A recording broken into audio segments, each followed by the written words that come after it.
Flatland, A Romance of Many Dimensions by Edwin A. Abbott. Chapter 8 of the Ancient Practice of Painting. If my readers have followed me with any attention up to this point, they will not be surprised to hear that life is somewhat dull in Flatland. I do not, of course, mean that there are not battles, conspiracies, tumults, factions, and all those other phenomena which are supposed to make history interesting.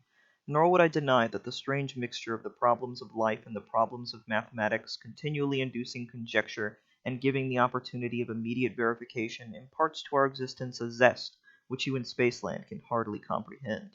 I speak now from the aesthetic and artistic point of view when I say that life with us is dull, aesthetically and artistically. Very dull indeed. How can it be otherwise when all one's prospects, all one's landscapes, historical pieces, portraits, flowers, still life are nothing but a single line, with no varieties except degrees of brightness and obscurity? It was not always thus.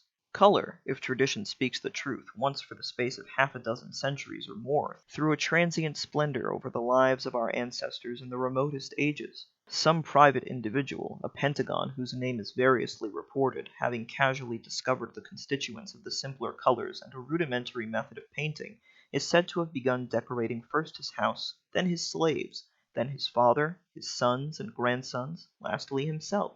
The convenience as well as the beauty of the results commended themselves to all.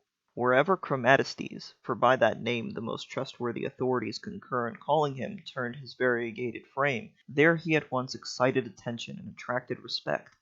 No one now needed to feel him, no one mistook his front for his back. All his movements were readily ascertained by his neighbors without the slightest strain on their powers of calculation. No one jostled him or failed to make way for him. His voice was saved the labor of that exhausting utterance by which we colorless squares and pentagons are often forced to proclaim our individuality when we move amid a crowd of ignorant isosceles. The fashion spread like wildfire. Before a week was over, every square and triangle in the district had copied the example of Chromatistes, and only a few of the more conservative pentagons still held out. A month or two found even the dodecagons infected with the innovation. A year had not elapsed before the habit had spread to all but the very highest of the nobility. Needless to say, the custom soon made its way from the district of Chromatistes to the surrounding regions, and within 2 generations no one in all Flatland was colorless except the women and the priests. Here nature herself appeared to erect a barrier and to plead against extending the innovation to these 2 classes. Many-sidedness was almost essential as a pretext for the innovators. Distinction of sides is intended by nature to imply distinction of colors.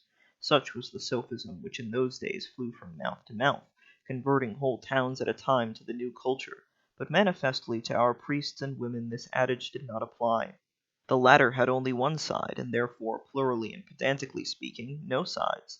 The former, if at least they would assert their claim to be really and truly circles, and not merely high-class polygons with an infinitely large number of infinitesimally small sides, were in the habit of boasting, what women confessed and deplored, that they also had no sides, being blessed with a perimeter of one line, or, in other words, a circumference. Hence it came to pass that these 2 classes could see no force in this so-called axiom about distinction of sides implying distinction of color, and when all others had succumbed to the fascinations of corporal decoration, the priests and the women alone still remained pure from the pollution of paint. Immoral, licentious, anarchical, unscientific, call them by what names you will, yet from an aesthetic point of view those ancient days of the color revolt were the glorious childhood of art in Flatland, a childhood, alas, that never ripened into manhood, nor even reached the blossom of youth. To live was then in itself a delight, because living implied seeing. Even at a small party, the company was a pleasure to behold. The richly varied hues of the assembly in a church or theatre are said to have more than once proved too distracting for our greatest teachers and actors, but most ravishing of all is said to have been the unspeakable magnificence of a military review. The sight of a line of battle of 20,000 isosceles suddenly facing about, and exchanging the somber black of their bases for the orange and purple of the 2 sides including their acute angle, the militia of the equilateral triangles tricolored in red, white, and blue, the mauve, ultramarine, gamboge, and burnt umber of the square artillerymen rapidly rotating near their vermilion guns, the dashing and flashing of the 5-colored and 6-colored pentagons and hexagons careering across the field in their offices of surgeons, geometricians, and aides-de-camp. All these may well have been sufficient to render credible the famous story of how an illustrious circle, overcome by the artistic beauty of the forces under his command, threw aside his marshal's baton and his royal crown, exclaiming that he henceforth exchanged them for the artist's pencil.